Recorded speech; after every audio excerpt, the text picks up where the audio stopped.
The launch of the NDIS, now called Disability Care, was welcomed around the nation today. But retailer Myer has decided to use the day to reignite its dispute with the Disability Commissioner over comments made by Myer's CEO in May.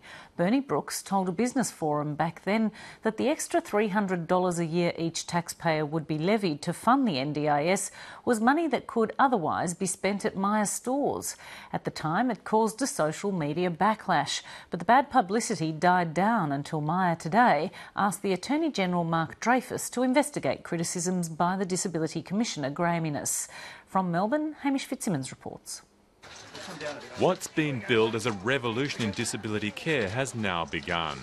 The National Disability Insurance Scheme is open for business. It is with enormous pleasure on behalf of the Government of Australia that today I launch this first site for Disability Care Australia, and I wish everyone all the absolute best who are supported by this great service. At last, a person with a disability is in the centre, is in charge, the person who is going to say, this is what I need, this is how I want it delivered to me as a person.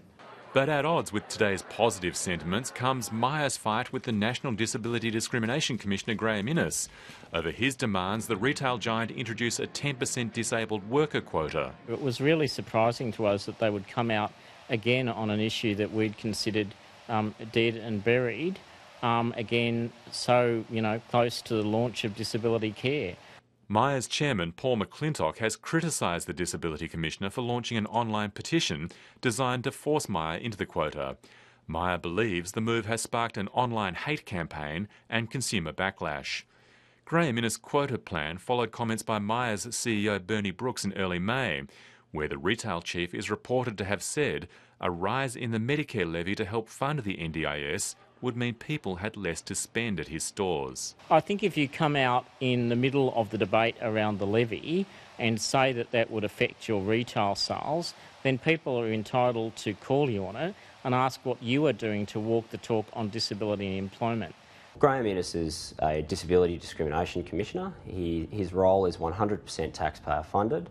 The Australian Human Rights Commission is taxpayer funded. If Graeme Innes wants to run political campaigns, he can do so by resigning from the Australian Human Rights Commission and moving to an organisation, getting a job with an organisation like GetUp, a political activist organisation, where this kind of thing is entirely appropriate.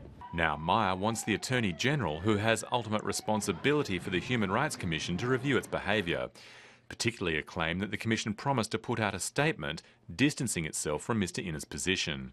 I have asked both to consider whether a Commonwealth official should be able to attack an individual and a company without reference to the parties, and to clarify the rules around promoting a petition against a company, and whether there are effective oversight structures for individual commissioners. Neither Myer nor Graeme Innes was available to comment today, but others believe Mr Innes has a case to answer.